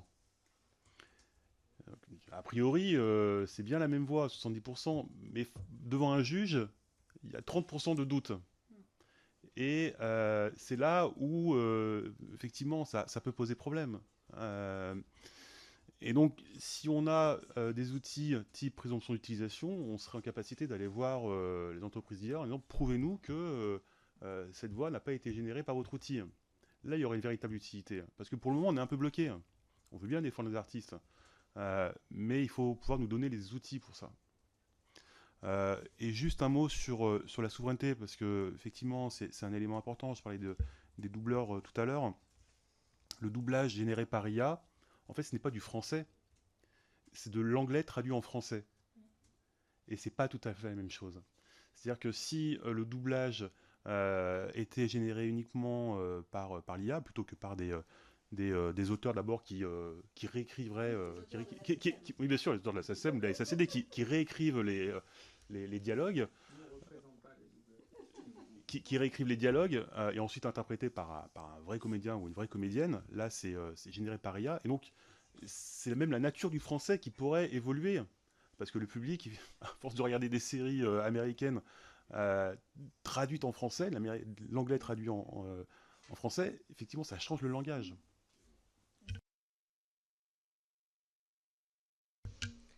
Merci beaucoup pour vos réponses. Ça concernait l'amont. Alors, je vous avais promis qu'on allait passer un peu sur l'utilisation. Je pense qu'on va aller sur l'aval plutôt. On reviendra si on a un petit peu de temps sur l'utilisation. Mais l'aval me paraît intéressant. Donc, quand on parle d'aval, on parle d'apprécier la façon dont sont exposés les contenus ou les œuvres qui vont être générés avec, par ou grâce à l'IA. On a parlé de la qualification de l'œuvre et de la notion d'originalité comme étant encore nécessaire pour apprécier. On pourrait se dire quelles sont les conditions que vous voyez qui peuvent être recevables juridiquement pour prouver que tout ça n'a pas été généré par un seul prompt et qu'il y a eu un travail de création. Comment ça peut se traduire, pour le moment. Je voulais aussi parler en aval, c'est la manière dont on expose ces contenus ou ces œuvres. Est-ce que l'on doit dire que c'est un contenu ou c'est une œuvre? Est-ce que l'on doit dire, pour informer l'utilisateur, que c'est garanti sans IA ou alors qu'il y a une part d'IA? Vous avez évoqué la notion de Nutri-Score, qu'on pourrait dire, voilà, IA-Score. Est-ce que c'est une manière de montrer un pourcentage d'utilisation de l'IA dans la création de ce contenu ou de cette œuvre? Est-ce que dedans, on pourrait mettre aussi la qualité de l'entraînement, des données de l'entraînement, du respect de l'utilisation des œuvres dans cet entraînement? Donc ça veut dire autorisé, rémunéré. Comment on peut approfondir cette notion d'information de l'utilisateur par rapport à ce qu'il voit, ce qu'il écoute, ce qu'il visionne? Est-ce que vous pensez, vous aussi, que ce type d'information qu'on doit qualifier change le comportement de l'utilisateur, que celui-ci soit mélomane ou qu'il soit un créateur, qu'il soit dans l'image ou dans la vidéo? Est-ce que ça change son comportement? Et puis déjà, on arrivera avec ces questions-là pour faire un autre tour de table. Je pense qu'on a déjà pas mal de choses à dire. Merci. C'est une question très compliquée. Il y en a plusieurs. Ouais, mais la qualité d'auteur, en fait, c'est où on met le curseur. Et aujourd'hui, personne n'est en mesure de mettre le curseur, parce qu'il peut avoir deux approches, une approche quanti et une approche quali. Et l'approche quanti, elle est vraie, elle est fausse en même temps. Si vous faites un prompt, c'est difficile de justifier d'une activité créatrice. Mais si vous faites une série de prompts, mais dénués d'originalité, avec des instructions très générales, vous ne serez pas plus créateur. Donc la difficulté, elle est d'apprécier. Alors moi, j'aimerais bien quand même citer le professeur Lucas, qui est quand même l'autorité en la matière, puisque c'est lui qui a créé le traité de propriété intellectuelle, qui dit que la qualité d'auteur peut être reconnue à celui qui, sans participer concrètement à la réalisation de l'œuvre, a le pouvoir de la corriger et de l'approuver, ou a pu peser sur le processus créatif en ayant été à même de contrôler l'exécution, notamment en donnant des instructions modificatrices au-delà de directives courantes. On voit bien qu'il y a une dimension qualitative à l'intervention de la personne, ce qui fait que le rapport itératif entre la machine et l'homme peut générer une activité créatrice si vous allez au-delà de simples instructions, d'une banalité, ou si les instructions sont contraintes par l'état de la technique. Donc voilà, je pense que la notion d'originalité, elle n'était pas la même avant la création de la photographie qu'après. Et c'est la même chose quand on a eu les logiciels d'aide à la création. On a accepté que certaines créations puissent être, certains objets, on va dire, utiliser un terme neutre, puissent être considérés comme des créations au regard de l'activité déployée par une personne humaine. Donc, tant qu'on a une personne humaine qui fait preuve d'apport créatif, s'il utilise l'IA, il peut être reconnu, bien sûr, le résultat final doit être reconnu comme une œuvre protégée. On n'est même pas en capacité, parce que je sais que nous, on a un sujet même en interne à la SACEM.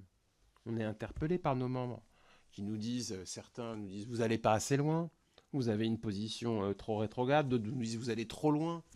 Donc c'est des vrais débats qu'on a en interne, mais moi j'ai envie de dire à tous ces gens qui sont de bonne foi, on est aussi contraints par les textes.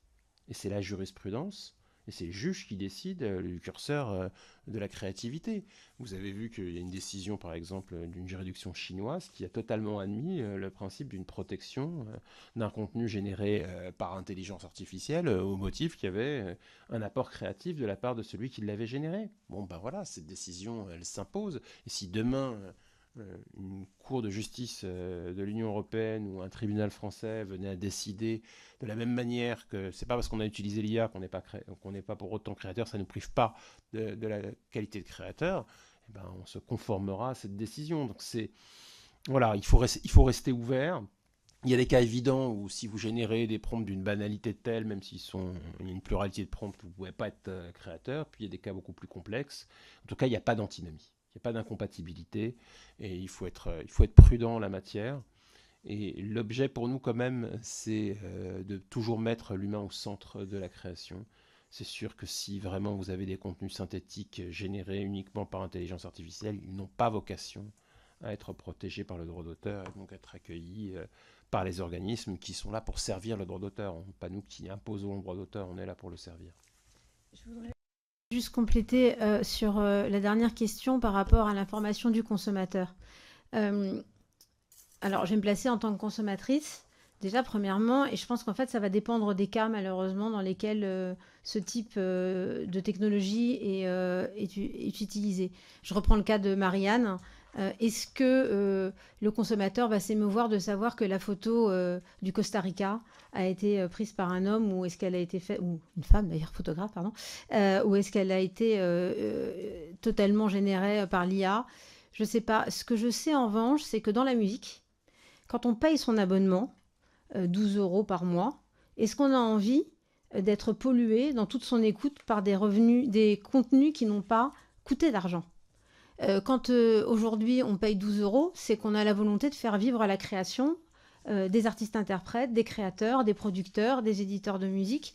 Et là, si demain, moi, je vois que l'abonnement que je paye 12 €, c'est uniquement pour entendre finalement, effectivement, des contenus synthétiques, je ne suis pas sûre que j'aurai automatiquement le même consentement de payer. Donc c'est la raison pour laquelle, à l'instar de Marianne et de David, je serais pour mettre le Nutri-Score partout, que effectivement le public soit. Mais je pense qu'il ne sera pas, en tout cas, accueilli de la même façon. Mais son utilité me semble importante, vraiment.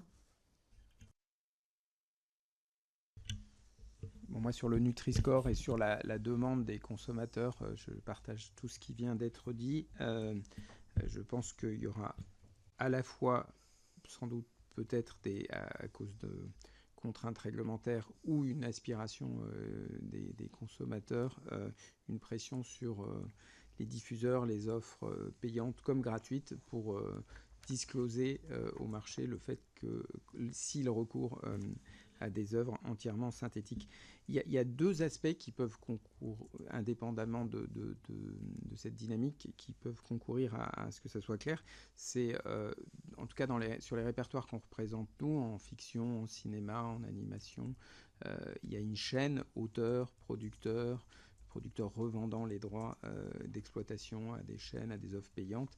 Et donc chacun prend des engagements contractuels vis-à-vis de l'autre. Donc un auteur s'engage vis-à-vis, ça existait même avant de l'IA, un auteur s'engage à ce que l'œuvre qu'il crée est originale, ou alors s'il fait une adaptation, il doit le dire explicitement, et il faut que la chaîne de droit soit appréhendée. Et donc, de même, un producteur s'engage sur le fait qu'il vend des droits de diffusion à TF1 ou à Netflix d'une œuvre qui est protégée et dont il détient les droits. Et donc, à chaque strate du processus de création, vous avez une chaîne contractuelle et vous pouvez toujours avoir un acteur, un auteur, un producteur qui ne respecte pas ses engagements contractuels, mais c'est à ses risques et périls et ça peut être extrêmement périlleux sur le plan financier. Donc je pense que Et par exemple, dans le domaine du cinéma, Netflix a rendu public il y a quelques mois les engagements qu'ils demandaient aux producteurs. C'est extrêmement précis. Et donc,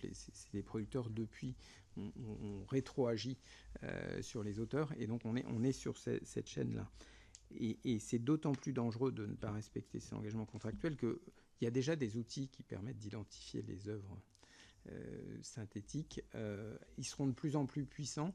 Et donc, ce n'est pas parce qu'aujourd'hui, éventuellement, on n'a pas d'outils pour identifier une œuvre complètement synthétique que ces outils ne seront pas disponibles dans 3 mois ou dans 1 an. Et dans ce cas-là, celui qui se serait mis en contrefaçon ou s'exposerait à un risque, y compris ex post. Et donc, pour toutes ces raisons, je pense qu'il y a des plateformes, notamment gratuites, digitales, sur lesquelles il y aura des contenus complètement synthétiques, mais ça sera probablement su. Et du coup, ça peut concourir à laisser un large espace pour les œuvres protégées. Parce qu'effectivement, et en particulier, alors nous on est sur un modèle dual, après, excusez-moi, je parle trop longtemps, mais où il y a, soit on est dans le modèle comme sur la musique d'offres payantes, Canal, les offres de streaming, mais il y a aussi une partie importante des œuvres audiovisuelles et cinéma qui passent par des offres gratuites, mais c'est clair, a fortiori, lorsqu'on paye un abonnement, on veut acheter quelque chose qui n'est pas libre de droit. Madame, je vous en prie. Je vous remercie. Je ne sais pas si je réponds aux questions qui viennent d'être posées, mais j'ai retrouvé mon idée tout à l'heure concernant les licences. Je voulais dire que, comme vous le savez certainement, il y a peu d'opérateurs faisant ces fameux larges modèles de langage qui ont des accords avec des titulaires de droit en France. Et les seuls cas, c'est dans le domaine de la presse. Et ça revient à votre idée de dégénérescence et pour ces opérateurs-là, financer celles et ceux qui leur donnent le carburant pour faire les IA génératives. Et pourquoi la presse? Parce que y a cette exigence de nouveauté jour après jour pour être à la page quand on interroge ChatGPT sur ce que Trump a dit la nuit dernière, bref. Mais la presse a un avantage très important sur nous, les OGC, c'est que la presse a le contenu physique. Ils ont les images, ils ont les textes, les articles. Et en fait, on se rend compte que la plupart des contrats qui sont passés entre la presse et ces opérateurs-là, c'est en fait des contrats de fourniture de contenu bien formatés pour qu'ils puissent, avec les bonnes métadonnées, pour qu'ils puissent associer les images, les textes, etc. et que ça fasse fonctionner les logiciels d'IA générative. Nous, ici, en tout cas les OGC, enfin pareil pour l'ADEMI, j'imagine, mais les OGC d'auteurs, on n'a pas les œuvres, on n'a pas la matérialité des œuvres, on n'a que des droits de propriété intellectuelle dessus. Et ça, c'est quelque chose qui est très souvent, moi, pour avoir, comme je le disais, négocié des contrats avec des grandes sociétés technologiques américaines, il y a quand même une question qui est toujours fondamentale au moment de négocier avec elles, c'est qu'est-ce que j'ai en contrepartie du contrat qu'on va signer ensemble? Et on a envie de leur dire, mais vous allez avoir l'autorisation, vous allez ne pas être des contrefacteurs. Oui, mais concrètement, j'ai quoi?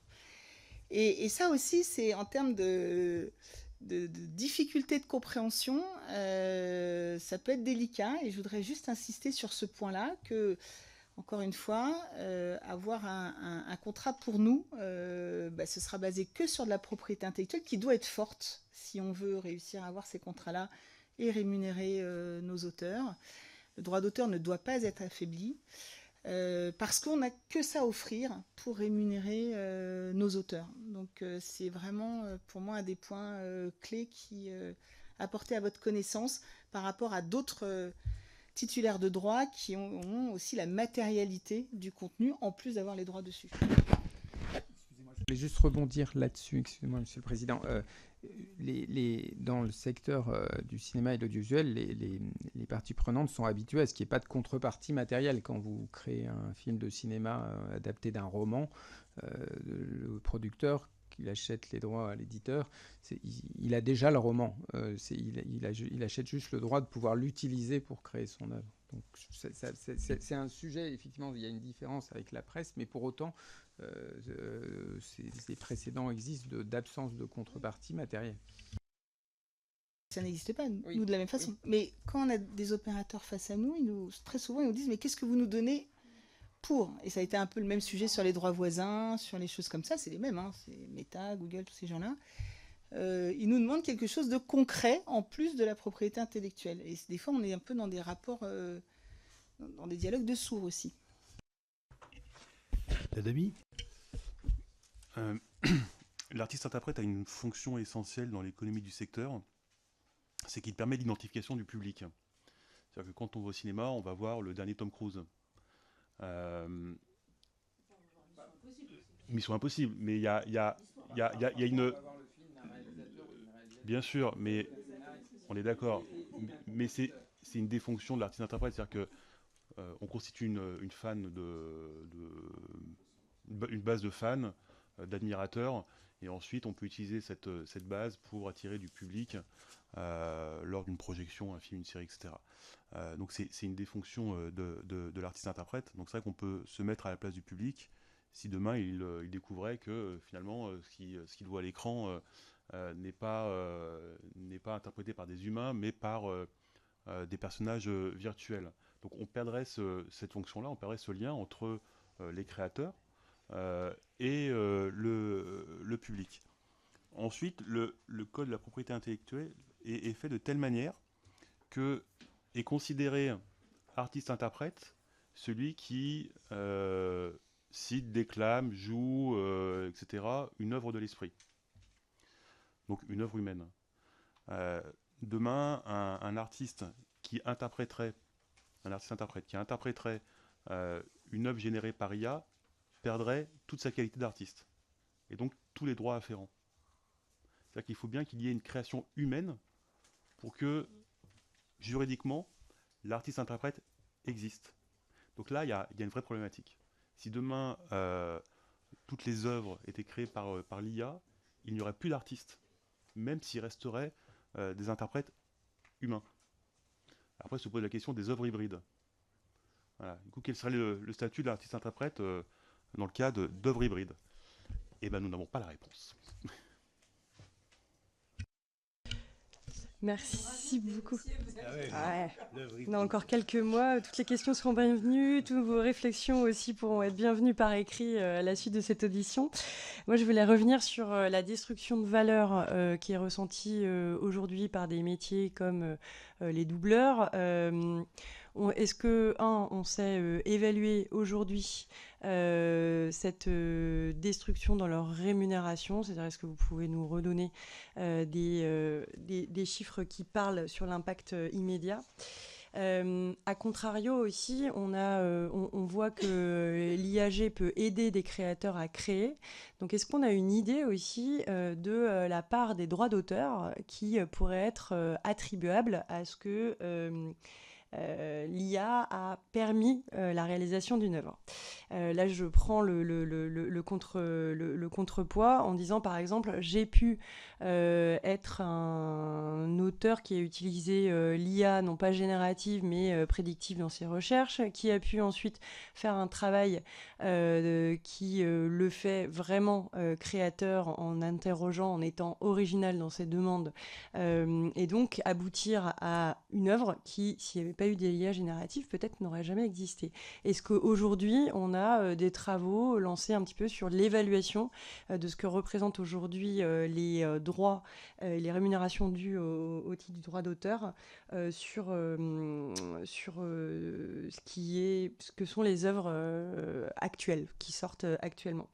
Et puis, dernière question, comment expliquez-vous qu'à l'heure où on parle de souveraineté, qu'on parle de patrimoine industriel, on en oublie très souvent la valeur du patrimoine culturel? Et si vous avez une explication, comment on pourrait revaloriser encore plus auprès des décideurs la valeur de ce qui, en Europe, constitue l'ensemble de ce patrimoine culturel? Dans l'ordre. Donc, Madame la rapporteure, je vais me souvenir des 3 questions. Je vais commencer par la dernière, d'ailleurs, comme ça sera plus simple pour moi. Je pense quand même que Patrick l'a déjà dit un peu quand même tout à l'heure, c'est que la force aujourd'hui de notre pays, de nos pays en Europe, l'attractivité, c'est en partie sa culture. Sa culture sous toute forme, hein, gastronomique, patrimoniale ou culturelle, de création. Il n'est pas quand même totalement innocent que la totalité des GAFAM qui sont effectivement aux États-Unis ou les producteurs qui sont en Chine convoitent l'Europe comme étant leur pays de prédilection de consommation. Donc en fait, c'est quand même tellement... On a une richesse incroyable, c'est que déjà... Même si beaucoup souffrent aujourd'hui dans notre... en Europe, il y a quand même une force commerciale qui est très forte, de consommatrice. On est un pays qui consomme et qui consomme la culture. Ça serait quand même le comble qu'on consomme la culture de Chine et des États-Unis alors qu'on a l'une des plus belles au monde. Je ne vais pas commencer à rivaliser. Il y a sûrement des créateurs chinois fantastiques et il y a des créateurs américains qui sont extraordinaires, sans aucun doute. Mais on n'a pas du tout...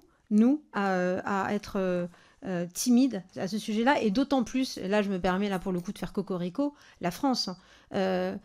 Avant-hier, j'entendais qu'aux Oscars, nous sommes le 3e pays qui a eu le plus d'Oscars, après l'Angleterre, évidemment, les États-Unis, sachant que les Oscars, en ce qui concerne les compositeurs, sont pour la plupart français. Il y en a, ils ont même parfois eu plusieurs. Alexandre Desplat concourt encore cette année pour Frankenstein de Guillermo del Toro. Donc je pense déjà que oui, nos gouvernants devraient se dire qu'il y a une appétence du public européen pour dépenser de l'argent dans la culture, puisque pourquoi ? C'est un cercle vertueux. Puisque comme la rémunération des créateurs est adossée sur l'exploitation de leurs œuvres et donc les revenus qui sont générés par cette exploitation, automatiquement, on réintroduit en fait dans la création locale ce qui a été dépensé chez nous. Donc tout ça est un cercle vertueux et nos gouvernants, j'espère, le comprennent. C'est, quand je vous parlais de soft power tout à l'heure, et très souvent j'ai la chance d'avoir... énormément voyagé de par mes fonctions, de la Corée aux États-Unis, en Afrique, partout. Je vous jure que les gens, ça les fait sourire, mais ils sont d'accord quand je leur dis qu'effectivement, il y a le luxe, donc Bernard Arnault, François Pinault, Chanel, Hermès, voilà. Il y a la gastronomie, bon, je ne vais pas tous vous les faire, mais enfin, vous les avez tous, Ducasse, là. Il y a, bon, Mbappé, hein, le foot, hein, Marchand pour la natation, et il y a le droit d'auteur à la française. Ça n'est pas pour rien que les plus grands créateurs sont venus à la SACEM pour qu'on les défende sous l'ombrelle du droit français. Quand nous avons des contrats avec les grandes GAFAM mondiales, sur des exploitations mondiales, c'est sous l'ombrelle du droit français.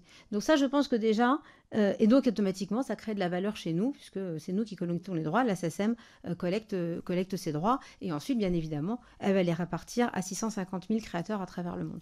Donc ça, c'est une première chose. Madame la rapporteure, les 2 premières questions. La première était sur les doubleurs, donc je vais laisser mon ami Benjamin s'en occuper, même si je dois vous dire que nous avons les auteurs de doublage et de sous-titrage à la SACEM, puisque c'était initialement ceux qui tenaient les petits cartons dans les cinémas à l'époque du muet. Donc on a hérité de ces créateurs-là. Si les doubleurs nous disent qu'encore aujourd'hui, ils arrivent à s'en sortir beaucoup plus difficilement, mais quand même le doublage nécessite, puisque la bouche encore doit correspondre en fait au doublage et que la technologie n'est pas encore parfaite, donc il y a quand même besoin encore d'adapter. Donc l'humain, à travers son vocabulaire, est encore participatif. Ce qui est sûr et certain, c'est que les sous-titreurs, eux, en revanche, souffrent énormément et sont remplacés. D'ailleurs, on voit que la qualité des sous-titrages, dans certains cas, laisse quand même à désirer. Et sur la deuxième, oui. Et sur la deuxième question, celle du milieu.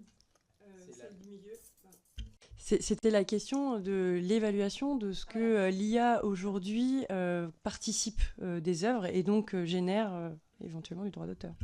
Alors tout à l'heure, je crois que c'est Patrick qui faisait la référence en fait à la responsabilité de chacun dans le cadre de la création. Nous, la chanson, c'est-à-dire l'œuvre musicale qui est déposée à la SACEM, elle est faite automatiquement sous la responsabilité du déposant.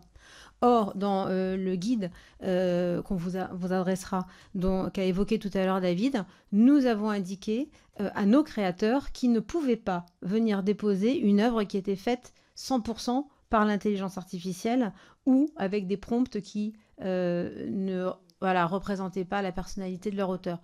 Donc, je vous disais tout à l'heure, on a commencé à faire quelques analyses, un peu en parallèle avec ce que Deezer a révélé. On voit qu'effectivement, certaines personnes ont utilisé l'IA. La difficulté qui nous est aujourd'hui opposée, c'est que vous pouvez utiliser l'IA pour faire l'enregistrement. Mais ça ne veut pas dire que l'œuvre qui est à l'intérieur et qui est immatérielle, elle n'est pas une œuvre de l'esprit. Donc à ce jour, on peut être capable d'identifier, ce que je vous disais tout à l'heure sur ce Papa Outé, on peut identifier, ça a été identifié que ça a été fait par l'IA, et d'ailleurs les gens qui l'ont fait l'ont reconnu, et pour autant, l'œuvre à l'intérieur, c'est Papa Outé, qui est une œuvre originale de Stromae et qui doit être protégée. Donc aujourd'hui, il est difficile de répondre à votre question, puisqu'effectivement, on ne sait pas exactement si, est-ce que ce qu'on arrive à identifier comme étant de l'IA, c'est juste l'enregistrement qui a été utilisé par le créateur pour déposer son œuvre à titre de preuve, pour de l'antériorité, un eurodatage, ou est-ce que l'intégralité de l'œuvre est aussi générée par IA. D'où cette idée de leur dire que c'est sous leur responsabilité, et d'où cette idée qu'effectivement, demain, sûrement, les magistrats vont être saisis de ce type de questions. Pour prolonger sur cette question, en fait, les auteurs, dans tous les répertoires qu'on représente, ils sont toujours inspirés des créations passées. Quand vous voyez un film ou une série, l'auteur a pu être frappé par une pièce de théâtre, d'autres séries, d'autres films, et donc ça a toujours existé. Là, on est sur une modalité technique particulière, parce que les IA ont incorporé sans autorisation une bonne partie des œuvres créées dans le passé, mais il n'y a finalement pas de raison de s'interroger plus demain qu'hier sur quelles sont les sources d'inspiration d'un auteur, sauf s'il s'est inspiré spécifiquement d'une seule œuvre ou de quelques œuvres très clairement identifiées sur lesquelles on peut faire le lien avec l'œuvre qu'il a créée.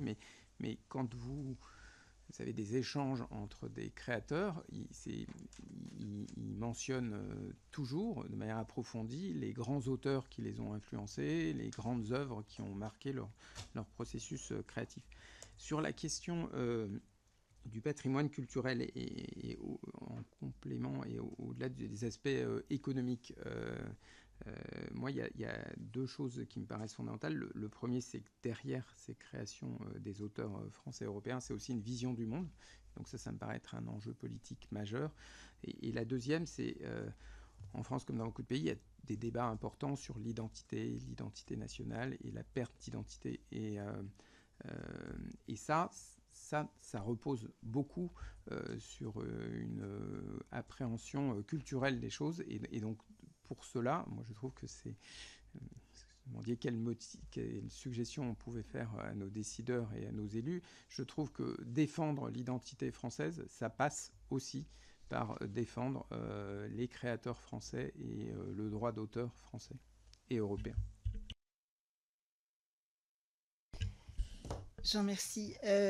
Concernant le patrimoine culturel, je voulais porter à votre connaissance des études économiques qui ont été faites, publiées assez récemment, le 10 décembre, sous l'égide de la direction des médias et des industries culturelles au ministère de la Culture, et qui, en gros, répond à la question, la culture, combien de divisions? Donc, 600 000 emplois directs, plus de 100 milliards de chiffre d'affaires, la croissance d'une valeur ajoutée qui est bien supérieure à l'industrie pharmaceutique, à l'automobile, aux industries alimentaires, etc., où on voit que les enjeux, on l'a dit, je souscris bien sûr pleinement à ce qui vient d'être dit par Cécile et Patrick, mais en termes de souveraineté, en termes de rayonnement culturel, de soft power, sont extrêmement reconnus et très vifs en Europe, mais en termes économiques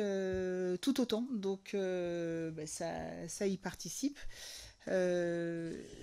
Voilà, donc ça, faut absolument le préserver parce que c'est à la fois précieux mais fragile, notamment du fait des industries génératives, l'intelligence artificielle générative.